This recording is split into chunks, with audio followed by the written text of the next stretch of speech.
The winter wind cut through Roy's threadbare jacket like 1,000 tiny knives as he stood at the edge of Millionaire's Row airfield, staring at the gleaming private jet that sat silent and still on the tarmac.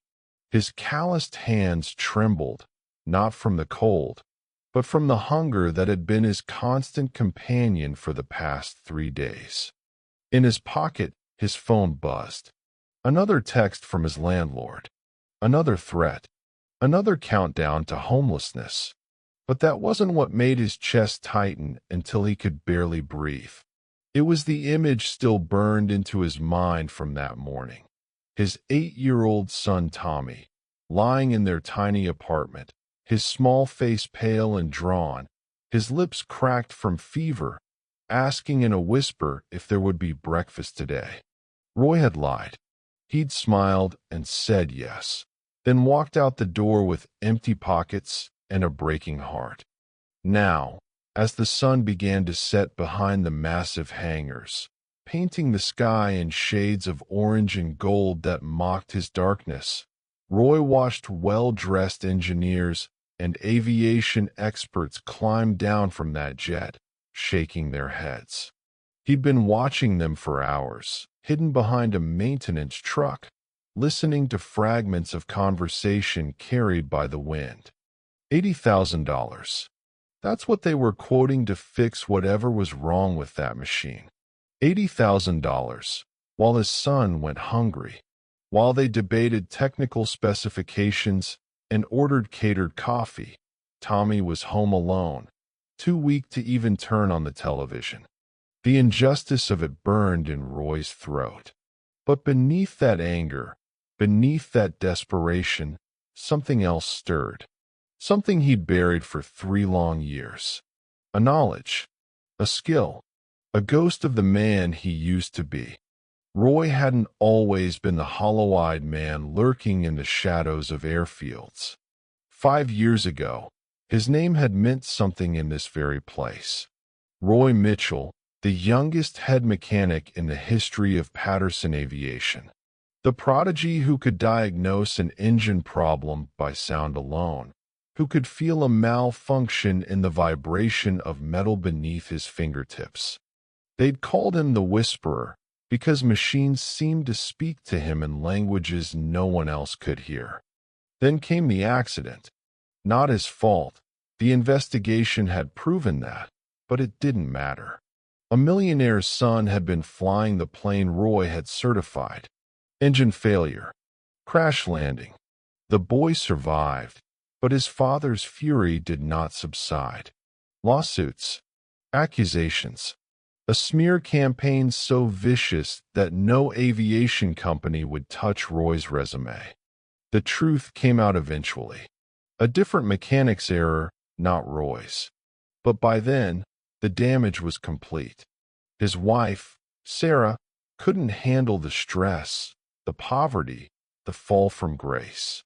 She'd left when Tommy was 5, leaving behind only divorce papers and a note that said she'd loved the successful Roy, not the broken one.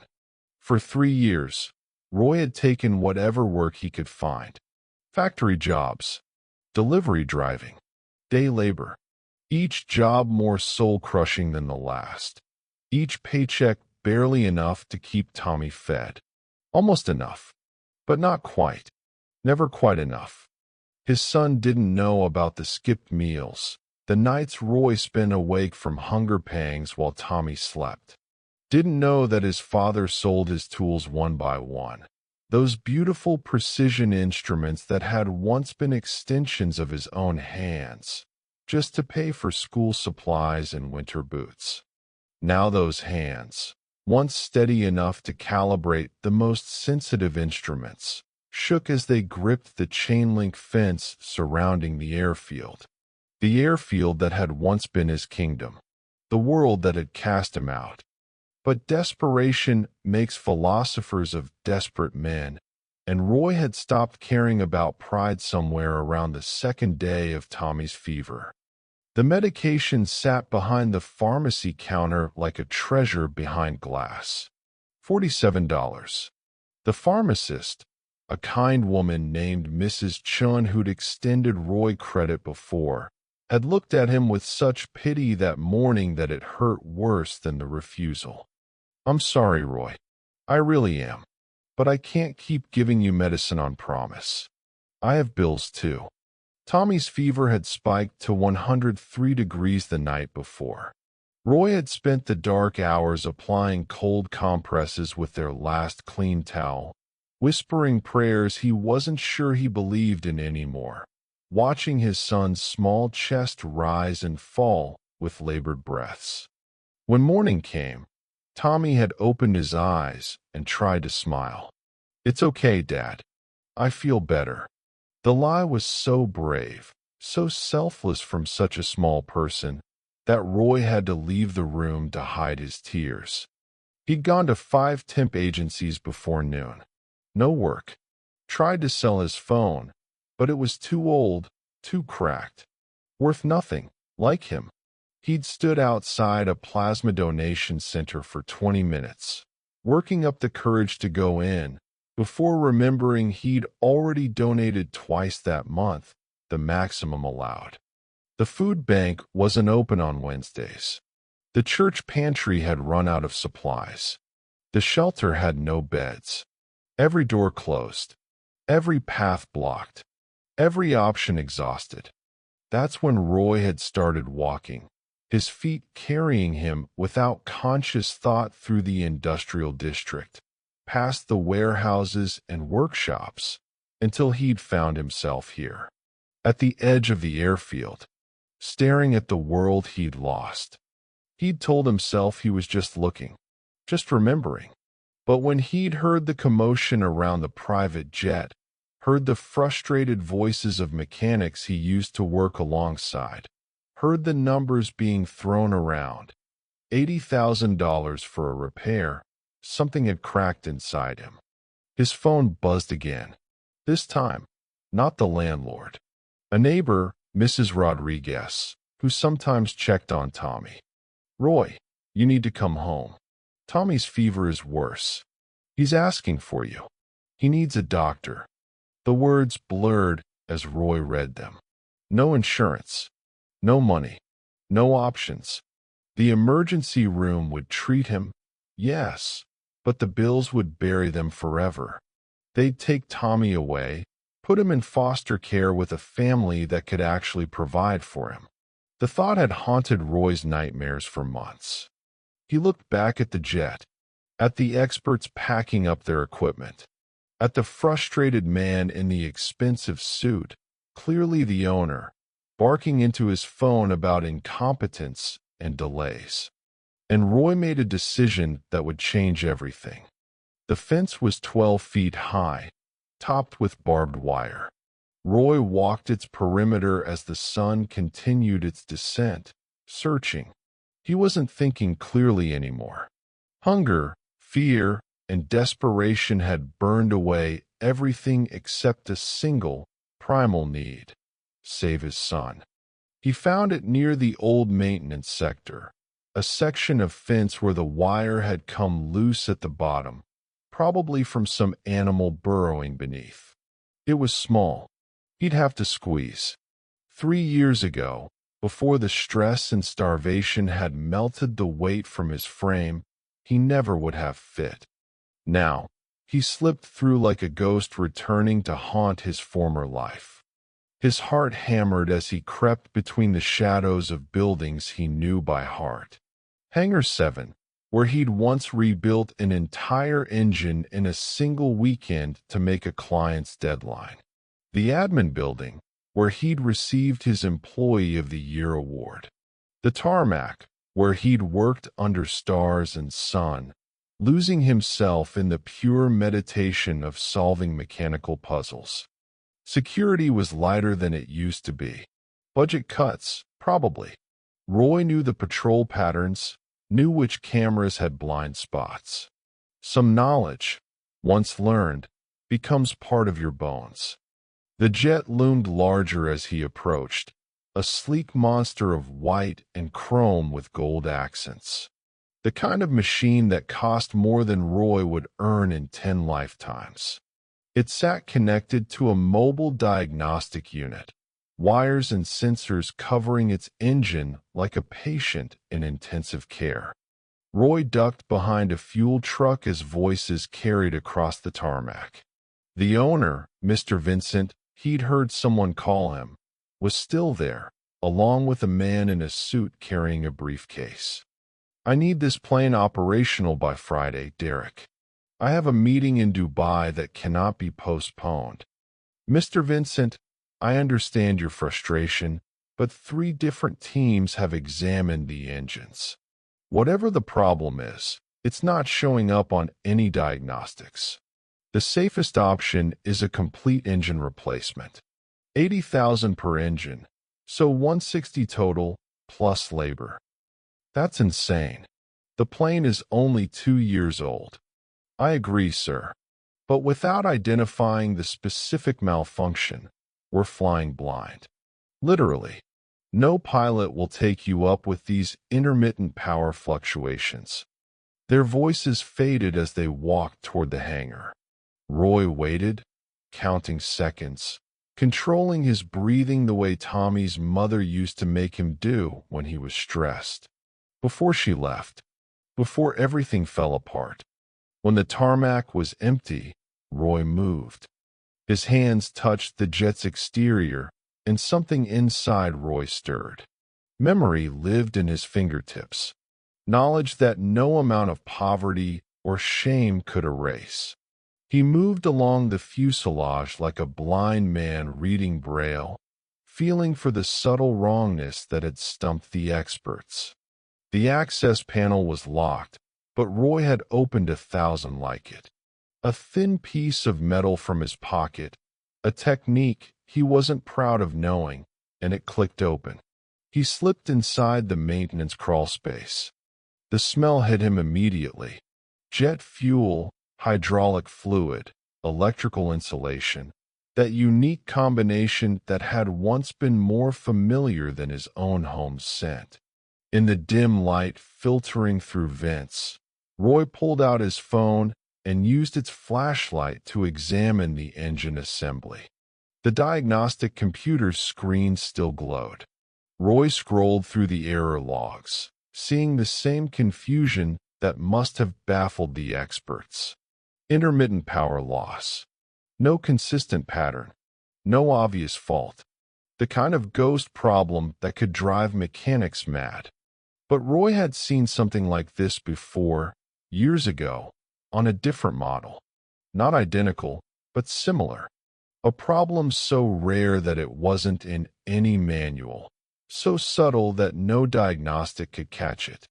He crawled deeper into the mechanism, ignoring the sharp edges that caught his jacket, the grease that stained his already filthy clothes.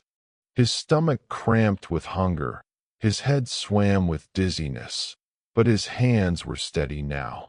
For the first time in 3 years, he was home. There. He felt it before he saw it. A vibration, almost imperceptible, in the fuel line connector. He traced it back, following the line through the assembly until he found the source. The mounting bracket. It was the correct part, properly installed, passed all the standard checks. But it was fractionally, microscopically misaligned. So slight that it wouldn't show on any diagnostic, wouldn't cause any problem under normal conditions. But when the engine reached a specific temperature and RPM combination, the thermal expansion would cause the fuel line to kink, just for a fraction of a second, just enough to cause a power fluctuation. A different bracket was needed. Not a replacement, the original part was fine, but a custom shim, a tiny piece of metal to adjust the angle by less than a degree. Roy sat back, his mind racing. He could report it, tell someone. But who would listen to the disgraced mechanic who wasn't supposed to be here? Who would believe him over the experts with their fancy equipment and expensive credentials? More importantly, who would pay him for the information? Mr. Vincent didn't know him. Would probably have him arrested for trespassing before he got 3 words out. But if Roy fixed it himself, proved it worked, then they'd have to listen. Have to pay him. It wouldn't be $80,000, but surely enough for Tommy's medicine, for food, for a few weeks of breathing room. The decision crystallized. Roy set to work. The maintenance locker was right where Roy remembered, tucked behind Hangar 7. The lock was new, but the hinges were old, rusted. He felt like a criminal as he worked them loose, as he rifled through the supplies inside, finding the sheet metal and tools he needed. His hands moved with a precision and confidence they hadn't possessed in years. Measuring by feel, cutting with a hand shear he'd once used 1,000 times, filing the edges smooth. The shim took shape, a small piece of aluminum that looked like nothing, meant nothing to anyone but him. The art of engineering, he'd once told a young apprentice, isn't about the big, showy repairs. It's about the tiny adjustments, the millimeter differences that separate perfection from disaster. Back inside the jet, working by phone light, Roy installed the shim. It took 40 minutes of delicate work, his back screaming from the awkward position, his empty stomach threatening to rebel. Twice he had to stop, close his eyes, breathe through waves of dizziness. Tommy's face kept him going. Tommy asking if there would be breakfast. Tommy trying to smile through his fever. Tommy being brave while his father fell apart. The final bolt tightened. Roy backed out of the engine assembly, closed the access panel, made sure everything looked undisturbed. Then he did something that would either prove his genius or his madness. He went to the diagnostic computer and cleared the error logs. Reset the system. Made it so that the next time they started the engine, it would run clean. No evidence of what had been wrong. No trace of who had fixed it. Only the fact that a broken plane would suddenly, miraculously, work. Roy slipped out of the jet and melted back into the shadows. Security would change shifts in 20 minutes. He needed to be gone before then. But as he crept toward his escape route, exhaustion caught up with him. His vision blurred. His legs buckled. He caught himself against a wall, breathing hard. When had he last eaten? 2 days? 3. When had he last slept more than an hour at a time? Hey, who's there? The security guard's voice sent adrenaline crashing through Roy's system. He ran, stumbling, praying his weakened body wouldn't fail him. Through the shadows, around the hangars, toward the fence line. Behind him, footsteps. A radio crackling. He squeezed through the gap in the fence, felt the wire tear his jacket, scrape his back. Then he was out, free, collapsing in the dirt on the other side. He lay there for precious seconds, gasping, before forcing himself up. Had to get home. Had to check on Tommy. Had to be there when his son needed him, even if he'd failed at everything else. The walk home took an hour. Every step was a negotiation with his failing body. But when Roy finally climbed the stairs to their third-floor apartment and opened the door, when he saw Tommy asleep on the couch with Mrs. Rodriguez watching over him, when he felt his son's forehead and found the fever slightly lower, it all felt worth it. "There's soup," Mrs. Rodriguez whispered, pointing to a pot on the stove. "Just broth, but it's something." Roy nearly wept at her kindness. He thanked her, waited until she left, then poured the soup into Tommy's favorite bowl. When his son woke, Roy would feed him, would watch him eat, would pretend that everything was going to be okay, even though he had no idea if his desperate gamble would pay off. Even though, for all he knew, he'd just committed career suicide for nothing. Tommy's fever broke just before dawn. Roy, who'd spent the night alternating between checking on his son and staring at the ceiling, felt the cool forehead and finally allowed himself to sleep. 2 hours of unconsciousness, deep and dreamless, the sleep of the utterly depleted. He woke to his phone ringing. Unknown number. His finger hovered over the decline button. Then something made him answer. Is this Roy Mitchell? A woman's voice, professional, clipped. His heart stopped. Security footage. Police. Arrest. Yes. Mr. Mitchell, my name is Patricia Hamilton. I'm the executive assistant to Mr. Richard Vincent. He'd like to meet with you today regarding an urgent matter. Would 2 o'clock be convenient? Roy's mind raced. This was it. They'd caught him on camera. He was done. I need to arrange care for my son. He's been sick. A pause. I understand. Mr. Vincent is willing to meet at your convenience. He asked me to stress that this is a business opportunity, not a legal matter. Business opportunity, not arrest. Roy's hands shook as he gripped the phone. 2 o'clock is fine. Where? She gave him an address. Not the airfield. A downtown office building. Mr. Vincent looks forward to meeting you, Mr. Mitchell. The line went dead. Roy sat on the edge of his mattress on the floor, trying to process. How did Vincent know his name? What business could a billionaire have with him? Unless someone had seen him. Unless they'd checked the maintenance logs, noticed the missing materials, pulled his old employee files. Unless they'd run the engine and found it fixed. Mrs. Rodriguez agreed to watch Tommy. He's much better today, she assured Roy. Colors back in his cheeks.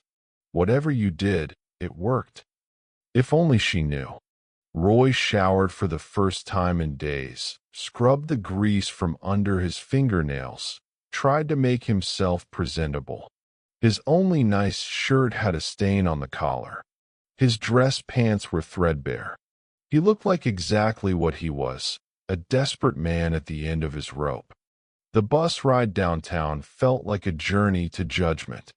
Roy rehearsed explanations, apologies, justifications. He'd been desperate.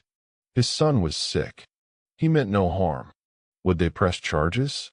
Would this finally be the thing that cost him Tommy?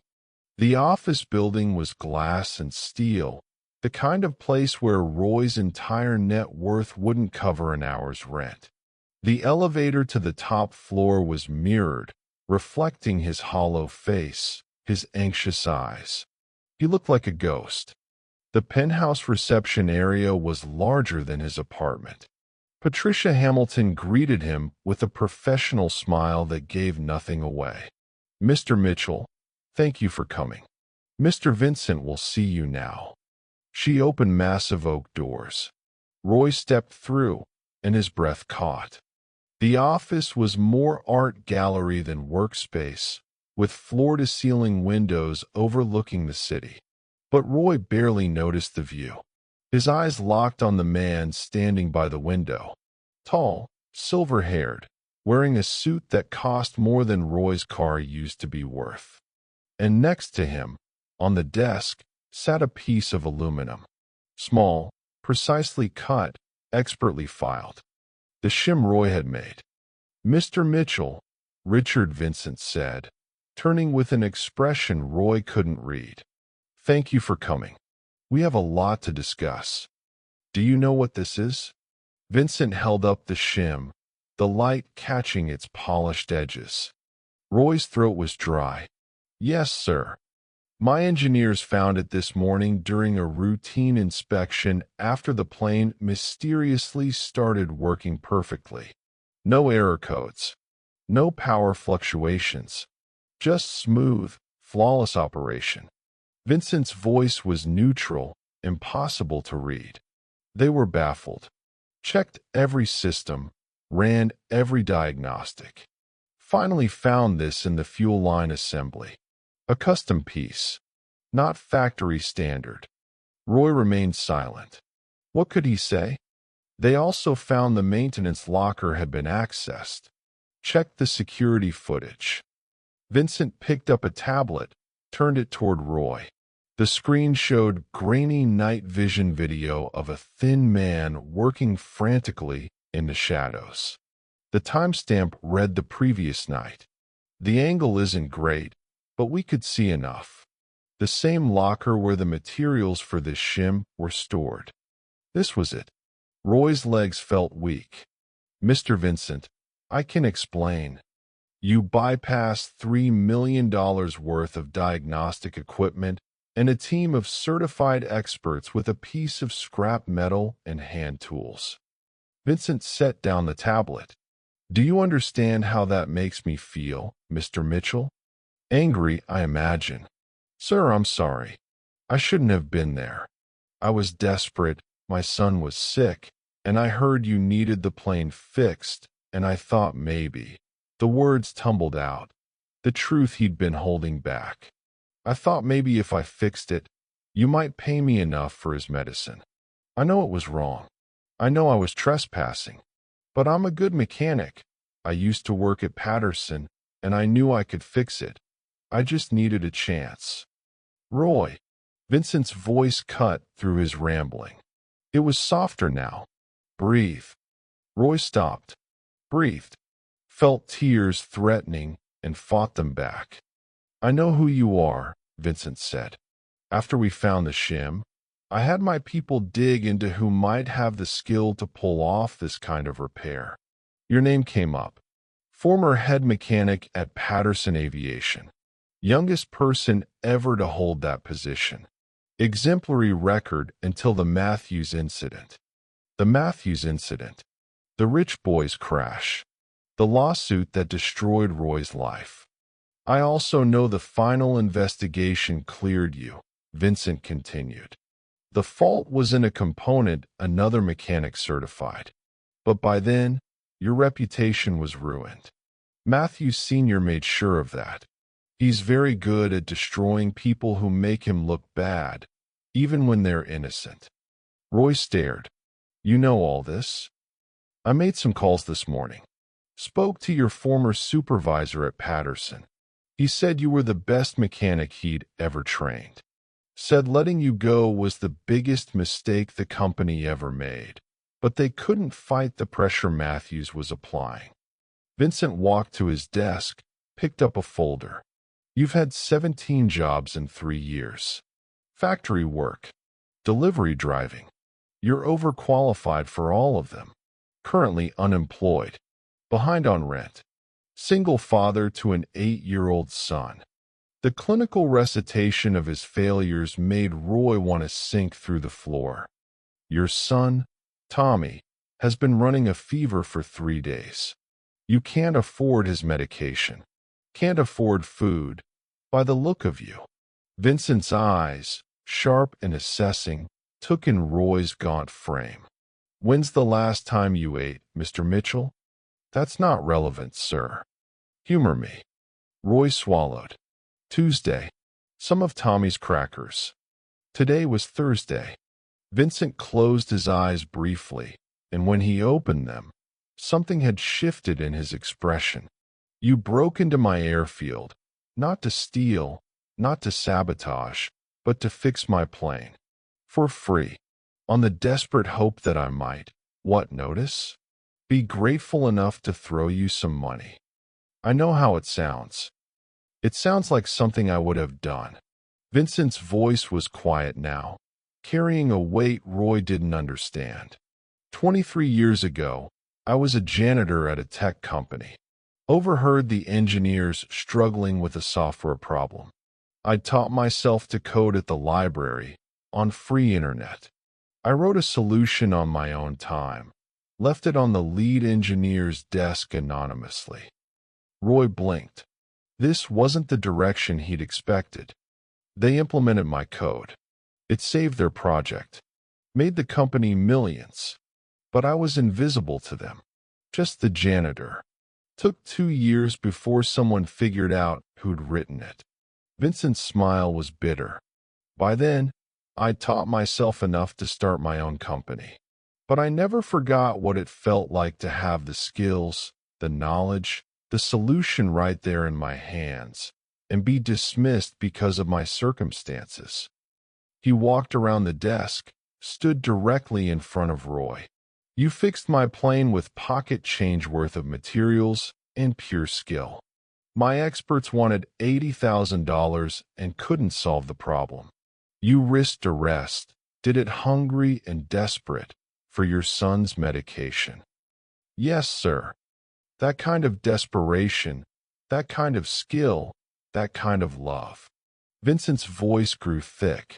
That deserves more than medicine money, Mr. Mitchell. Vincent pressed a button on his desk. Patricia, please bring it in. The door opened. Patricia entered carrying a briefcase and an envelope. She set them on the desk and left without a word.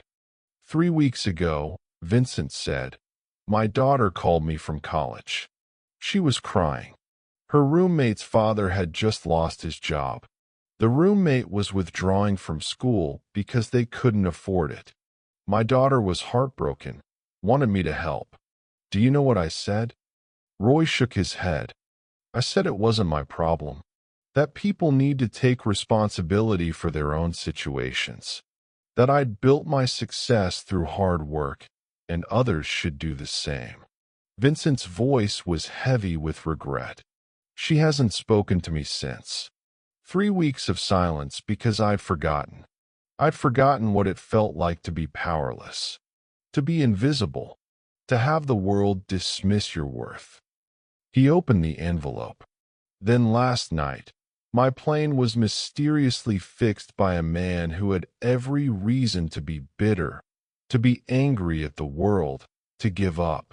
Instead, he used his last bit of strength to solve someone else's problem, hoping for a chance. Not a handout, a chance to earn. Vincent pulled out papers from the envelope. This is a contract, Mr. Mitchell, head of private aviation maintenance for Vincent Industries. Salary of $170,000 per year, full benefits, health care that covers your son, signing bonus of $50,000. The numbers didn't make sense. Roy heard them, but his brain couldn't process them. Sir, I don't. I own 6 planes. I have friends who own dozens more. All of them complaining about the quality of maintenance, the costs, the delays. What if I started a division focused on excellence? Real expertise, not just credentials, led by someone who understands machines in his bones. Vincent set down the contract. I need someone brilliant, someone humble enough to work with his hands, someone who understands what's really at stake when a plane fails. I can't accept this, Roy whispered. It's too much. You don't owe me. You're right. I don't owe you anything. Vincent's voice was firm. This isn't charity, Roy. This is business. You have a skill I need. I'm offering you fair compensation. The question is whether you're brave enough to accept it. Roy's hands trembled as he looked at the contract. The numbers blurred. 170,000. Healthcare. His mind immediately calculated. Tommy's medicine, covered. Rent, no problem. Food, clothes, school supplies. Security, stability, a life. Why? The word came out broken. Why me? Why this?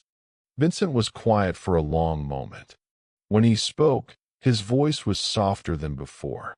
Because 3 weeks ago, my daughter tried to teach me about compassion, and I failed the lesson. Because last night, a desperate father reminded me what courage really looks like. Because I'm tired of being the kind of rich man who's forgotten his humanity. He picked up the briefcase, opened it. Inside was cash. More cash than Roy had seen in years. This is the $80,000 I would have paid the engineers. It's yours. Payment for the repair, plus medical expenses, plus getting yourself and your son stable while we process your hiring paperwork. I can't. Roy's voice cracked. You can. You will. Vincent's tone left no room for argument. Take the money. Get your son to a doctor. Feed yourself, for God's sake. Get some rest. Monday morning, 9 a.m., you report to the Vincent Industries hangar. We'll outfit you with tools, a team, whatever you need. You're going to build something extraordinary. Roy's careful control finally shattered. Tears he'd been holding back for 3 years, for every humiliation and failure and desperate night, spilled over. He tried to speak, to thank this stranger who'd somehow seen him, truly seen him, but words failed. Vincent did something unexpected. He stepped forward and gripped Roy's shoulder. Not a handshake. Something more human. More real. I need to call my daughter, Vincent said quietly. Tell her she was right. That I'm going to try to be better. And I have you to thank for that reminder. 6 months later, Roy stood in the Vincent Industries hangar, supervising a team of 12 mechanics as they performed maintenance on a Gulfstream G650. The workspace was pristine, equipped with the best tools money could buy. But more than that, it was filled with people Roy had personally hired. People like him. Talented individuals who'd fallen through the cracks, who'd been overlooked, who just needed someone to take a chance on them. Maria, a single mother who'd been working at a car wash despite her aerospace engineering degree. James, a veteran with PTSD who couldn't handle corporate environments but was brilliant with his hands. David, a recovering addict who'd lost everything but his gift for diagnostics. Together, they'd built something special. Vincent Aviation Services had a 3-month waiting list.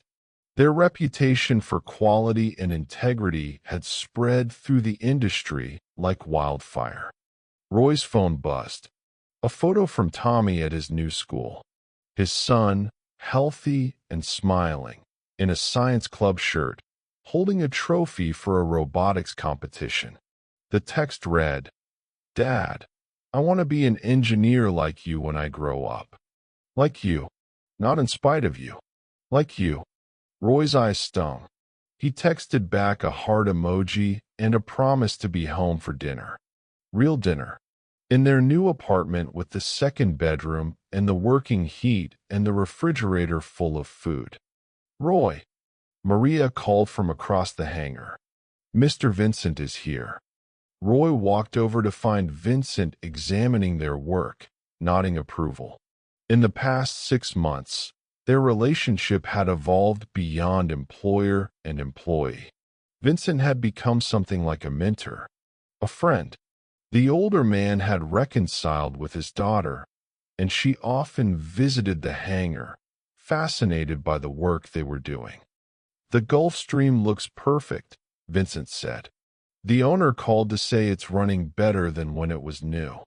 That's what we do, Roy replied with quiet pride.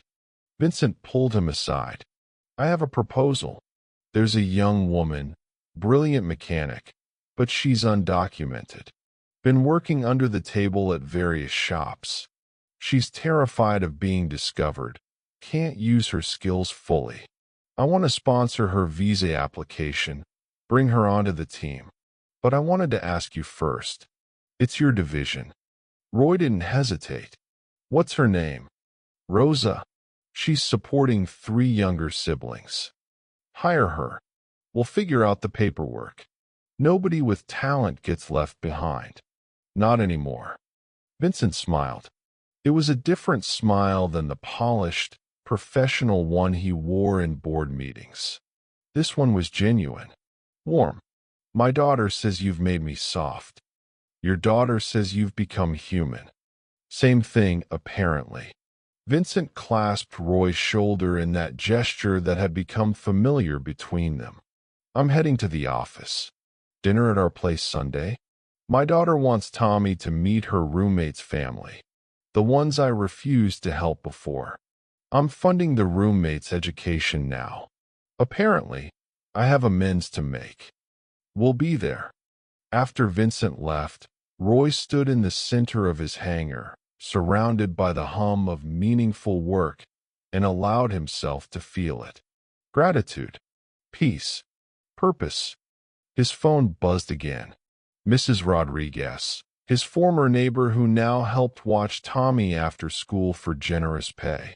She'd been his lifeline when he had nothing, and Roy made sure she'd never struggle again. Another buzz. His old supervisor from Patterson, asking for advice on a tricky repair. The industry was starting to remember Roy Mitchell's name, but this time attached to success, not scandal. The final buzz was a news alert. Tech billionaire Richard Vincent launches foundation to support skilled workers in crisis. Pledges $100 million to training and emergency aid. The article quoted Vincent. True wealth isn't measured in what you accumulate, but in what you give and how many lives you touch. I learned that lesson from a desperate father who fixed my plane while his own life was falling apart. His courage reminded me what really matters. Roy saved the article. One day, when Tommy was older, he'd share the full story. How close they'd come to losing everything. How a single moment of desperate courage had transformed not just their lives, but rippled outward, creating opportunities for dozens of others. He thought about that night at the airfield, how he'd squeezed through a fence, hungry and terrified, driven by love and desperation. How he'd held that small piece of metal, a shim worth nothing and everything at the same time. In the end, that's what it always came down to. Not the grand gestures or the big moments, but the small things, the precise adjustments, the millimeter differences between disaster and grace. Roy had taught himself to survive in the darkness. Vincent had taught him it was okay to step back into the light. Together, they were teaching others that falling down wasn't failure. Staying down was. As the sun set behind the hangar, painting the sky in shades of gold, Roy called Tommy. "Hey, buddy, want to come by the hangar? I'll show you what I'm working on." "Really? Can I help?" "Absolutely. I'll always need your help." Because that was the truth Roy had learned in his darkest moment and carried into his brightest days. We all need help. The courage is in asking. The grace is in giving. The miracle is in the connection between the two. And sometimes, in the space between desperation and hope, between a broke father and a successful tycoon, between a broken plane and a simple fix, lives transform. Not through grand interventions or dramatic rescues, but through seeing each other, truly seeing each other, and choosing compassion over convenience. That was the real repair, not the plane, but the hearts of everyone involved. And that, Roy had learned, was worth more than any amount of money. That was the gift of second chances.